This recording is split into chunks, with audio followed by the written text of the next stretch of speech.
The controversy over Confederate monuments, in my opinion, is pure political posturing and virtue signaling based on a colossal lie known as the myth of American history.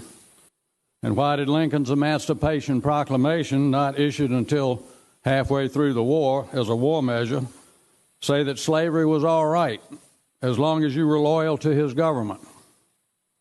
And why was slavery legal in the United States throughout the war?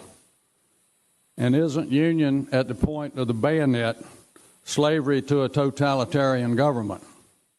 So Lincoln launched an armada against Charleston Harbor to provoke the South into firing the first shot and got the war he wanted. Emancipation was just a byproduct. And those men on Monument Avenue went to war to defend our country from invasion, conquest, and a coerced political allegiance to a perverted government. My name is Helen Marie Taylor. My family have lived on Monument Avenue for over 100 years. I'm 94 years old, and I've been long associated with the preservation of Monument Avenue. Well, he says they were constructed in an oppressive era. Yes, after the Civil War, Richmond was a shambles.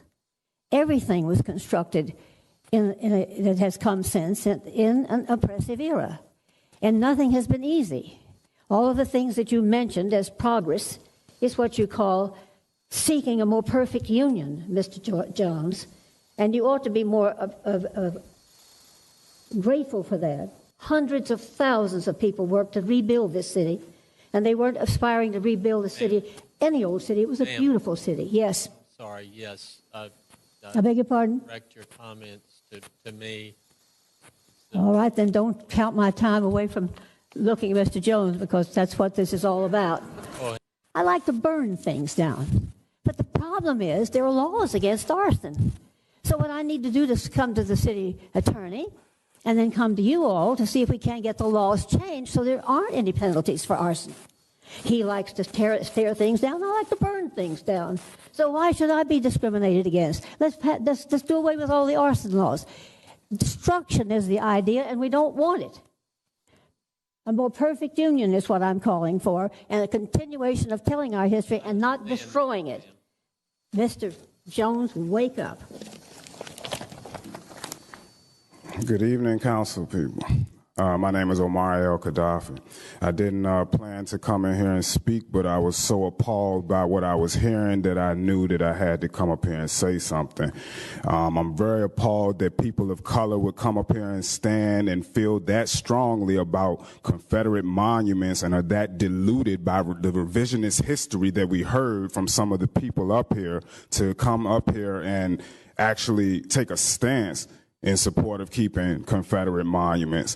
I'm also a student of history, and anyone can go and read the Articles of Separation filed by each of the members of the Confederate States, and they will mention slavery in each of those articles. So there's no confusion about why they engaged in separation from the Union. So for people to come up here and try to sell another story about what the Civil War was about is kind of ridiculous. I was totally offended that this woman was allowed to come up here and be out of order and disrespect a council person without being reprimanded, without being stopped for so long. And usually, Mr. President, you're usually on top of such things. So I was kind of confused in the back as to why she was allowed to attack him in that way. I'm also sorry that people aren't aware of Gabriel Prosser until they see vandalism. When there's a highway sign on Broad Street for him, there's a day commemorating him, and we have the African burial grounds in Richmond. So I don't understand, that's very telling that people would not be aware of who he is until they see vandalism. We do have the rule of law, and it was kind of implied that the resolution would be skirting around the rule of law in order to get the Confederate statues removed.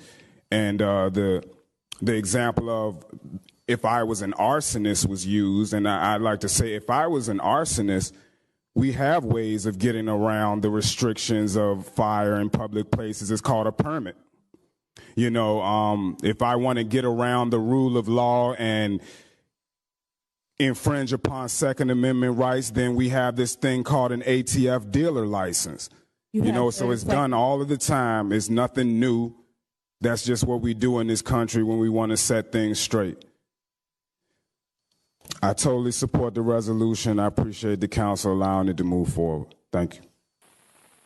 Thank you. Good evening, Council.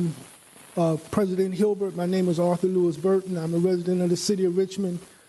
And I want to thank Council and I want to thank God for this day because, you know, this is a special moment in the history of this city because on this day, by the end of this evening, we will have begun the conversation on all of the symbols and monument of racism and separate unequal that exist in this city.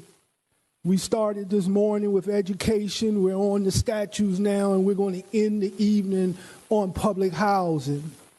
There are people in this city who think that other things matter, but the reality of it is as long as Robert E. Lee is up on Monument Avenue, then and separate and equal exist, white supremacy exists, and racism still reigns in this city.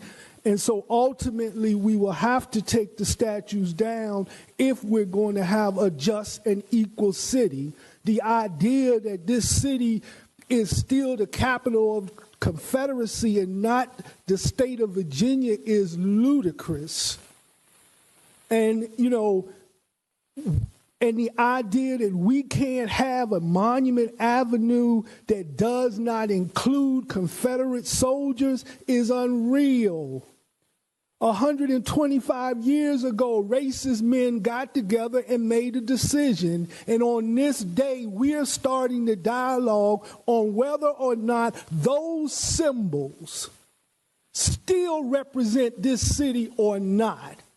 And no, we're not going to do it in a day, we're not going to do it in a week or even a year. But ultimately, if we're going to be the city that represents freedom and justice, those statues must come down.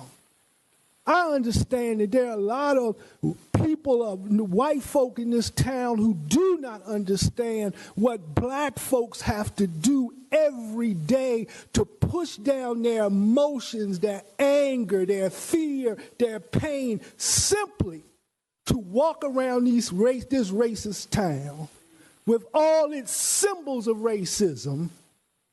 And that's okay. 30 seconds. But we do. And we feel this pain on a daily basis. But I'm thankful that today you are allowing us to begin to address this pain on Monument Avenue, in our school system, and in our community. And I hope you will agree that all of these symbols of white supremacy and racism that fuel this inequality in this city must come down and must be brought to an end. Thank you. Thank you.